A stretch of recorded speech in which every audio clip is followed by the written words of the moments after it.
Welcome to Season 7 of Paper Talk, where we share stories about growing and thriving in your creative business. I'm Quynh Nguyen of Pinkham Hosey. I'm Jessie Chu of Crafted to Bloom. And I'm Sarah Kim of Handmade by Sarah Kim. In this season, we want to explore the evolution of an artist's journey and the growth and struggle of having a business. Plus, we'll chat with other entrepreneurs and artists to uncover their keys to success. So get ready to unlock the potential in your creative journey with us.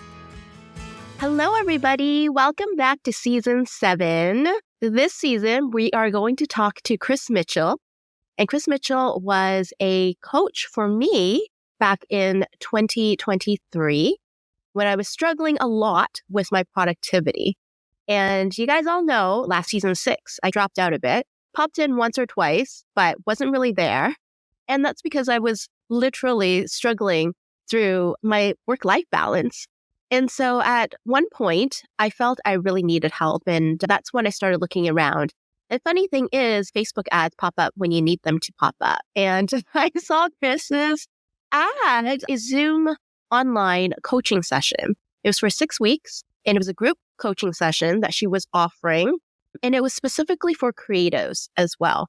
And with that, I was totally sucked in. I looked her up, realized that she actually lived in Toronto. I live in Mississauga, so we're not in the same city, but we're next to each other. We're close enough. Same time zone. That was really important. But after reading through her CV and her experience, I thought, wow, I really want to take a chance on her. It sounds like she could really help me. And it turned out that 6 weeks was really magical for me. I completely reframed my perception of what productivity meant to me as an artist and as a mother. And I was able to implement strategies that would actually make me feel more productive as well and actually be more productive. And after that 6 weeks, I have continued to implement those strategies and continue to think about productivity differently from when I was not a mother, when I was not an artist, when I was able to work 24/7. It's been almost a life-changing thing for me. And when I thought about Season 7, who did I want to really talk to again? I thought of Chris. And so here's Chris. Welcome. Thank you so much for being on our podcast. We are so excited to have you here. Thank you, Jessie. I'm really excited to be here too. As I mentioned, this is my first time on a podcast. So I was really excited to get your email when you reached out to share your experience a year and a half out of how that was still impacting you from participating in that coaching program I ran a year and a half ago. It's just really great to hear the long-term impact. And that's really the goal of coaching, is that there will be that long-term impact that you can build. So I'm excited to talk more about it with your listeners. Chris, why don't you tell us a little bit about what you do and what you offer? Sure. So I am a coach who works specifically with creative artists and creative professionals, a broad spectrum and range of people in those fields. I help them to navigate and develop their career or business or creative practice, and also to navigate their work life. And what do you mean by navigating? Really, how I work with my clients is to have that dedicated time and space, like you experienced in the coaching program, to really be prompted to think things through and strategize in a way where you can be aligned with the things that are important to you as a creative person, but also in terms of what else is on your plate in your life, whether that is navigating some form of paid employment while building out a creative practice or business on the side, whether that is trying to balance having young children or other demands in your life and obligations that you may not have a choice of, but to still be able to prioritize your creative and the things that are important to you so that you can develop and evolve and grow as a creative professional. That's so important to really think as you do grow your business. I know when people start, they get so excited, but sometimes they're a little bit lost. Do you recommend having them coach right when they are thinking about changing path in their career, either as a creative or a professional? Or do you want them to struggle a little bit, find their footing, and then reach out to a coach to help them with their next stage? I don't know that I would ever want anyone to struggle specifically. I would say that often when people are at those kind of points where they're really feeling stuck, like the way they've been approaching it or trying, or the expectations they've set for themselves, as Jessie spoke to, aren't working. They don't know how to figure out another way to look at the situation, or don't have the strategies and tools to really approach the issues that they're facing or decisions that they're wanting to make. I really am working with creative professionals at all different stages of career, whether they're emerging or at the point where they're wanting to make a shift and take on some creative adventure that they maybe haven't done before, but it's always been like a passion that's been burning inside of them. Or they have all kinds of experience and they're looking to find their next challenge. I know the other lady who was in the group. Oh, I forgot her name. I feel bad about that. She was a professional musician. Yes, that's right. And I think her goal was to actually apply for, I think, certain grants, something along those lines, where it's a very specific task, but she needed motivation and she also needed strategies to get there. I think all of us know what we need to do or have an idea, but we don't know how to get there. And Chris was really good at guiding us through that process, that thinking process. Yeah. And keeping us accountable in that way. And it was really interesting because when we did start the coaching session, I didn't expect a musician. I don't know why. Like, they're creative too. But it's just really cool how we all kind of struggle with the same things, no matter what area of creativity we're involved in. That's so true. And yeah, as you spoke to, Jessie, sometimes it is like just figuring out like what's the first step or how to break down some ambition into smaller steps that are like actually practical and actionable and achievable. But sometimes it's also around the mindset or confidence to be able to move forward. And that's also a big piece of what I'm often working with my clients, really championing them, helping them recognize the strengths and resources and experience and skills that they do have to work with, and to tap into those and leverage those in new ways to be able to evolve in the ways that they want to evolve. Jessie, what was your first step that you felt like you took with Chris? I think my main challenge at the time was feeling productive and then how to implement actionable strategies as opposed to it completely being mindset. It was partly mindset, but also what's actionable. And the first step I took was I decided that I would have a 9:30 a.m. like start. That would be like my main goal was to start each day at 9:30 actually working. So it could be any administrative, it could be making something, but it had to be related to my practice. Because before that, I was struggling with when my start date. It's just really easy to start whenever. After you drop off your children, you've got other errands to run, you've got chores. Those can all be done before you start work. And I implemented that hard stop. I think by the second week, I think that was one of my strategies where I was like, I have to do a hard stop. Not just time blocking and scheduling out things, but also hard start so that I could feel every day I was accomplishing something. So even if I didn't do anything at 9:30, at least I knew I started at 9:30. And then from there, be more mindful of what I did at 9:30.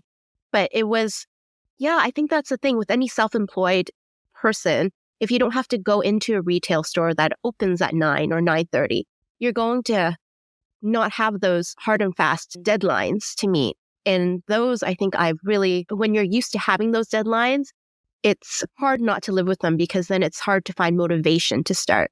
Yeah. So I literally, it was like so simple, right? Really? Yeah. But like implementing it and deciding. And deciding that, self-motivation is the biggest challenge as like a self-employed person because you have all the freedom and we don't really have hard deadlines unless we have orders, like you said, like a retail store. So it is definitely fighting yourself to get out of bed. So true. Yeah. So actually, like, this is really silly. I just wanted to put it out there. But like one of the things that I did, because I work from home, I get ready. So I do wash up like I would if I were to go to work, and I dress up in a way where I would go to work outside. So I'm not in my sweats, like as if I were to go to a retail store, and I wear shoes. So I don't wear shoes as an Asian person inside my house, but I like got designated shoes that I could wear in my workspace just so that I could finally feel like I'm working, if that makes sense. That's a good one. I know it's like really silly, mindset, but like it's like totally the mindset thing, because there would be a time where I'm like, oh, I'm just going to relax. I'm just going to, not work. Well, So I really would like offer, that. Sarah, it's actually not silly at all. It's actually being really intentional. And that's the coaching program that Jessie took part in. It was my first iteration of what has become like my signature coaching program now for group coaching, and it's called Building Your Creative Practice or Business with Intention. And it's really taking the thinking that creatives put so much intention and care and thought and deliberateness into the things that they make, the choices that they make, the decisions around that, the materials that they select, the techniques that they use. And it's really designed to help you leverage that kind of intention in the rest of your work life so that you are designing your day literally with a very intentional start time, with that ritual of getting dressed for work and putting those shoes on to signal to yourself, like creating that professional environment by doing that, putting on that persona of I'm an artist who's at work, right? Those are very intentional and deliberate decisions. And without those, things can just be, we're reacting all the time to rather than being proactive. Yeah. Or holding ourselves to some standard of what those other environments, like that retail environment or an office environment, would be, rather than working with that awareness of what works for you. But you can tell, right? It's the way that Chris talks too. Yeah. Yeah. She's very reassuring. But I think sometimes you need someone to reflect back at you. Yeah. What are you trying to say? You don't know. And Chris is able to say it in a very calming, but also she's able to articulate exactly what you know, but should be said out loud. And I think that type of coaching really strikes a chord with me personally, at least, because it's very gentle. It's not, no, you shouldn't do that. But it's very gentle in terms of saying, yeah, what you're doing, XYZ, anyways, you're able to articulate it so well. But I want to say it's very different from mentorship. How is it different, Chris? Yeah. So mentorship is really, a mentor is an expert who is maybe providing wisdom and guidance and perhaps connections that they have within the field or industry based on their own experience. And so as a coach, I do bring my experience of working in different aspects of working with different artists, as well as my own experience as a creative professional prior to being a coach. So I understand the context. But as a coach, what I'm doing that is different is really partnering with my clients in a creative collaboration, in a way, to help them expand their awareness of the issues and challenges that they're facing, the values and things that are important to them that they want to be aligned with, or as they're making choices and setting themselves up for their day or deciding on goals, even figuring out what it is that they want to achieve day to day or bigger picture, and helping them create a strategy that works for them, their strategy. Is your program usually 6 weeks long, or does it fluctuate depending on the person? So the program that Jessie took place in is a group coaching program, and I offer that once or twice a year, but the bulk of my practice is coaching individuals one-on-one. So that is people can start at any point in time that they're in a moment where they feel they need a coach, and I offer a 30-minute consultation to get a sense of what it is they might want to work on, and whether they feel that we're going to be fit to work together, because that's so important, because it is a relationship and coaching is a process. So the more that I get to know the person, the better that I can coach them. And that's how it works. Yeah. So you get people that are singers, are creatives. What other people walk through that door that you didn't expect them to be your client, but they're your client? Oh my gosh. It's really, that's one of the great things about being a coach, because you don't know who's going to reach out to you or find you. But I have worked with dancers, people in theater and film. I've recently actually worked with several people in the podcast and audio industries. I work with a lot of, we need to hire you.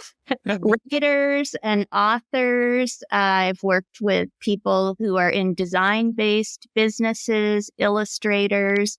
I've even worked with a professional clown. Oh, wow. That is so cool. So I have to ask, what is a clown? What problem does a clown? Yeah, this is confidential. Because I feel like their job is to make people laugh and enjoy having them in their company. So yeah, I'm having a hard time wrapping why a clown would have come to you for help. Obviously, I can't give away anything specifically personal. I would say that every creative professional comes to those moments where they're feeling stuck, or that feels like there are no opportunities in sight that they can sense. They feel that their field is too narrow or too niche, and or something is happening in the industry that is going to determine their future or not. So it's really very universal, the kinds of issues that people are coming to me from, those very diverse practices. Yeah, that's so important, to be able to reach out to someone and to help them guide through a process like this. Because I feel like our community, because our paper flower is very niche. And when we started back, 10 years ago, there wasn't a lot of us. And I think we went through all this problems where, can we make flowers enough for people? Do people really want our paper flowers? And I think there was a lot of mental where a lot of moms, a lot of people that were transitioning, especially during COVID, when they lost their jobs, I can make something beautiful and sell it. And it was also during that time that handmade crafts was coming back as a big trend. And there was a lot of pieces moving around. I think having a coach like you would have helped a lot of people navigate and be in a better place right now. And I don't think it's never too late to reach out and talk to a coach. And I think it's so important to always be talking about what you're doing, what kind of problems you're having, because you never know what the other person on the other end can help you with. Yeah, I think what you're doing, Chris, is just amazing. Thank you. I think the same of you. And I think that you would agree. I expect that as creative professionals, we're creating what it is that we're creating, the thing that we're making, whether that's some hands-on thing like you're doing with paper or not. But we're also creating our lives as creative professionals. And it's a constant process of always creating. Yes. Never ending. It's a never ending. So we're always evolving, and sometimes you get to a point where you need a little bit of help with. I feel like it's, like you said, sometimes we come to a crossroad where we're not quite sure where to go. But I love that every week you had an exercise for us. So it wasn't just us thinking about it in our head. We wrote it down. We thought about it in different ways, whether it's the big rocks and the small rocks, or making a list, partitioning off what's important, what are the priorities, and what does that look like in the future? I think it's rare for us to have the motivation to intentionally sit down on a weekly, monthly, yearly basis to actually run all those questions through and answer them. We don't have time. Like you said, we're just making, and that's all we really want to do is make. And so we push it to the side where, okay, we don't have to plan, or not even plan, just what do we really want?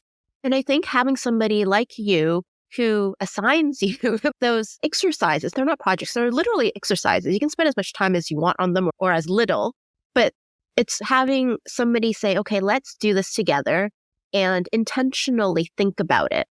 I think it makes a huge difference in your business. It's too easy to let those things go because often I think we come to crossroads because we haven't looked far enough. We haven't done the planning on a weekly basis or monthly basis or whatever it might be.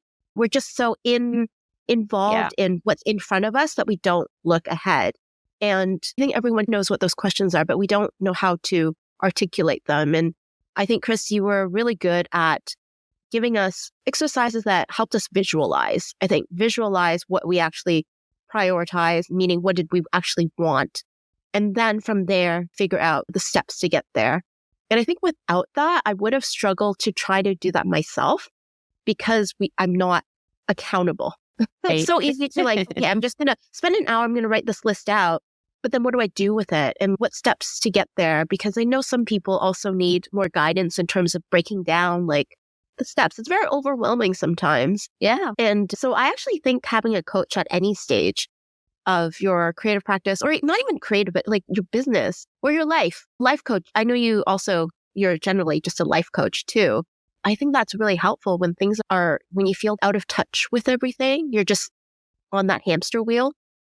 And it can be easy to be blinders on, just doing what you're doing and not taking the time to stop and think about what it is you want, whether what you're doing, just because you've been doing it and that's the way you're doing it, is working or feeling fulfilling in this moment, or if there's something that needs to change. And somebody once said, or maybe I read this somewhere, I'm not sure, that trying to coach yourself is a little bit like trying to tickle yourself, right? You can't get the same kind of reaction without that somebody else prodding you in a different way.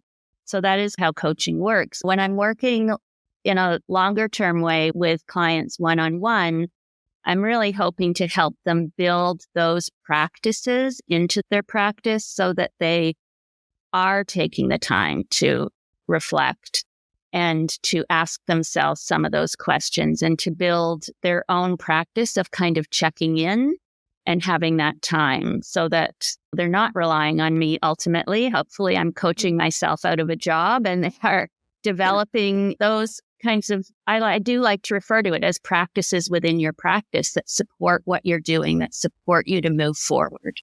I think we all expect so much from ourselves as creatives, but also as when we run a business, we manage our household, we make things, and then we expect also to wear the hat of coaching ourselves or keeping us on track. I think that's a lot to ask for. And sometimes we do need to look outside and have somebody who doesn't have the blinders on and who can be a little bit more objective to help us guide us through so that we're more effective during our daytimes. Yeah, absolutely. Yeah. Chris, what drives you to do what you do? Why do you coach creatives? I am creative myself. I spent almost 30 years working in arts and design-based businesses and working with artists and creative entrepreneurs before I moved into the field of coaching. And so I really think it's just in my bones and heart to appreciate the creative mindset and the variety of creative individuals that I get to work with, like we talked about. I really just love getting to know them as people and help them figure things out and really create the kind of work life that they want for themselves. That's wonderful. So if a person was to reach out for a coach, what would you tell them? These are the characters or the things you need to look for to find a good coach that would fit you.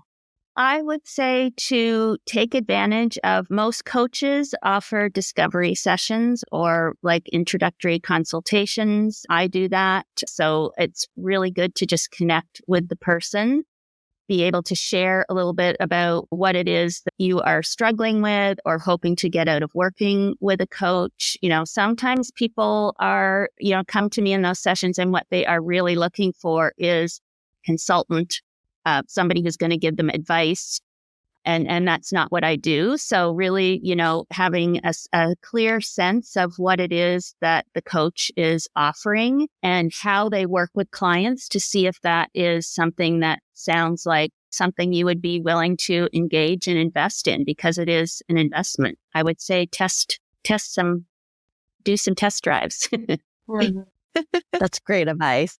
Chris, it's been amazing having you on our podcast. It honestly has been. The impact that your coaching has had on my life has been amazing. It's made me feel more productive, and I actually have been more productive, but the impact has been long lasting. And I think that is a testament to our relationship during the session, I want to say, because I'm sure if you were someone else, it might be a little bit different in terms of the result. As you said, it's a relationship, right? Absolutely. It is. Yeah. And we're so glad that you were able to share your experience with us and with our listeners. Before we go, the season we're ending all of our podcasts with a life hack. So, Chris, do you have a life hack you'd like to share with our listeners? I do. I actually have two. I don't know if we have time for two. Is that possible? Oh, absolutely. So one I thought was maybe a good bookend to what you took away from the coaching program that you participated in with that start time of 9:30 and how that shifted your productivity. And one of my life hacks that I've created for myself since working from home, working on my own, is really this idea of commuting home. Because for 30 years, I commuted either in a car and for many years on my bicycle back and forth to work. And that was like a transition to end my workday very intentionally and have that transition back to the other things that were important to me in my life. So I really recommend having a way to commute home at the end of your workday, even if you work from home. And the way that I do that is to go for a walk every day. I close my computer usually around 4:00. I'm going to say that's when I like to end my workday these days. And I go for a walk so that I have that transition, so that I can let go of all the conversations I've had with my clients, the to-do list, and come back in the door fresh and ready to relax or get on with what I'm wanting to do that evening. So I think that's been a very important tool for me, working from home and working for myself. So that's one of my life hacks. And my other life hack, just in terms of, I'm going to share a fun one, which is poached egg Wednesdays. Oh. So I have a little ritual that started many years ago when my partner and I were both still commuting back and forth to work, of marking midweek with poached eggs for breakfast on Wednesdays. And then even during the pandemic, when we were stuck at home, this had become such an ingrained habit that we were still doing it. And it made me stop and realize that these little rituals that kind of mark time in our work week or where we are in our lives, and just giving ourselves a little treat like that, for us, it just became this, we'd literally wake up, oh, it's Poached Egg Wednesday, and be excited about it. And we still do. So I think when you're working from home or working for yourself, to inject some fun and lightness, and it doesn't all have to be about work into your life, that is also another hack that I would like to share.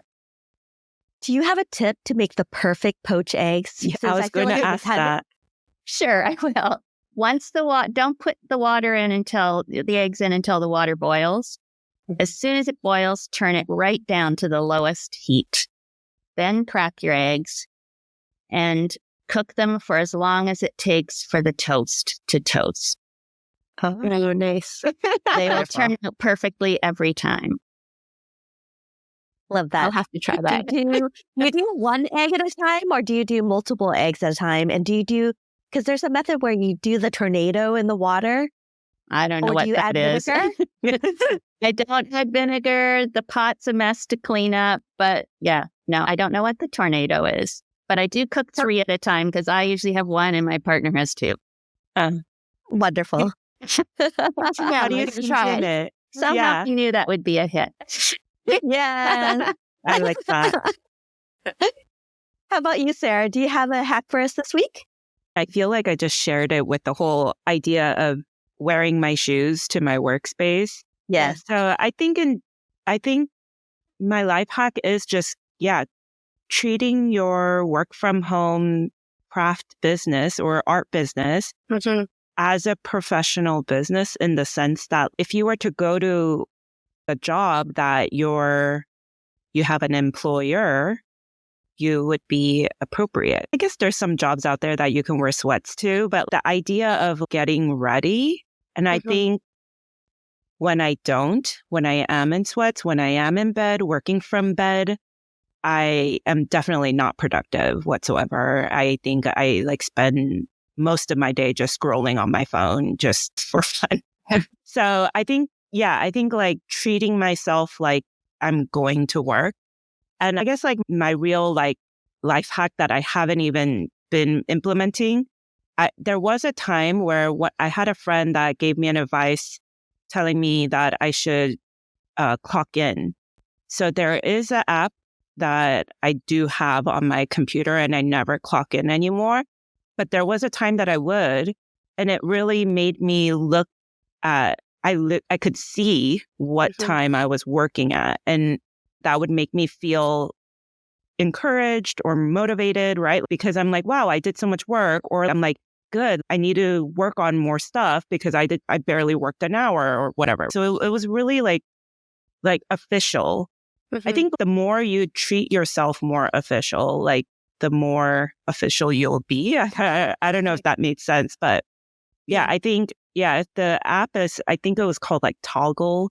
I'm sure there's a bunch of different apps now, but basically it's a timer or you're clocking in and then you clock out. And I think you could use it with your assistants. And I think that's what I used to use it for before when I used to have employees. I would clock in for them and clock out. Yeah, I guess that would be my life hack. That's awesome. Yeah. How about you, Jessie? What's your life hack this week? On that note, Sarah, I think my husband also uses something on Microsoft because he's a consultant, whatever that means, but time themselves for their invoicing. Okay. So he has, I think it's amazing because it tells you how little you work usually. Yeah. Because you're like, I thought I'm sitting here 6 hours. Oh my God, I only billed 4 hours. That's how I felt when I was working as a lawyer because everything we do, we clock in, clock out. And at the end, you're like, oh my God. And then you make up your hours and you sit there for longer. I don't do that now, but what I do, and I find really helpful, is mind dumping everything I need to do in my calendar on Google. It's okay. You can write down your list, but when you write down your list, you're still referring back to it every time you finish a task. You're like, what do I have to do next? Oh, okay, I've done this. Check, check, check. So now all I do instead is I sit down at the beginning of the week and I block out the time and I write down what I need to do in those specific times. And then I drop it. It's, Harry Potter. There's those memories that you have. You just drop the memory away and you don't think about it at all. And that's helped free up my brain a lot. But also it doesn't make me stressed out about the fact that, on Thursday, I need to pick up these supplies. And I'm always thinking about it day after day. But I don't need to anymore because it's in my calendar and I just rely on, it pops up half an hour before, or I check it in the morning. I know, okay, at 3:00, when I pick up my kids, I'm also going to go for a run. I run my errands and then pick them up and whatnot. But that has helped a lot in terms of me not having to occupy my brain with all these things that are going to happen later, but not happen now. So yeah, that's my hack. I want to put a reminder out for people to ask for help or to ask the thing that you want, because they can only say no. And if you don't tell anyone that you need that, then no one's there to help you. And it's amazing the things that have come across my path because I put it out in the universe and I told people what's going on in my life. And suddenly people are like, hey, have you thought about this? Have you done this? And it's something that is always, as a creative, it's so stuck in our head that sometimes we can't think outside the box until you start talking to people and getting more ideas. And it's so important as a creative is to always be evolving, just like we've been talking about, is keep evolving and moving and thinking about things outside of your space, because it's so important for us as a human being to constantly growing and changing, because you don't want to stay stagnant because, that is boring after a while. And I think it's so important to really be out there and just do something, anything. It doesn't matter. Can I say, Quynh, you're great at networking. You and your husband and my husband. You guys are all, very similar. I want to say, with my husband, I say he's great at networking because I don't know where these people come from, but he talks to somebody all the time. and he just tells them what he's doing. That's all he does. He tells them what he's asks them, how are you doing? What are you doing in your life? And at that moment, maybe nothing happens. But then a week from then, like they might think of something. Someone else might come across something similar that, oh, he might be interested in this. And they reach out back to him and vice versa. Like he does the same thing because he talks to all these people. But it's so interesting how you put it out in the world. You tell people about what you're doing. You ask, obviously you care because you care what they're doing. But the back and forth, somehow it builds a community. It builds a network. Yes. That's a network. It builds a network where people are always thinking about you. Yes. So true. Because everyone wants to help each other. Like ultimately, we want to help each other. We think about something and we're like, oh, Quynh would love that. I got to tell her about that. And then you never know where that goes. But that putting it out in the world, it takes a lot of skill. And I think it takes a lot of effort. But like you said, I think it's well worth it. As creatives, we don't do enough of it. But just throw it out there and you never know. You never know who might help. But like you said, they won't know until you actually talk about it. Yeah. And make it a habit. Just make it a habit to ask, how are you doing? What how are you doing? To? Yeah. It's so easy just to say those little words and just to sit back and listen and respond and be an active listener. It's a hard thing to be an active listener, but it takes practice. And once you're there, it's really magical to hear what's happening in someone else's life. I love it so much. Yeah. And you're really good at it. Thanks. I need to check in with you more, Jessie. It's so great to hear all of the wisdom and insight coming from the three of you. It just gives me a sense that you're unstoppable as creative professionals with how you're working and how you're approaching what you're doing. Yeah. I love these two people so much. They have brought so much joy in my life, have really expanded what I've really thought about, what our community is all about.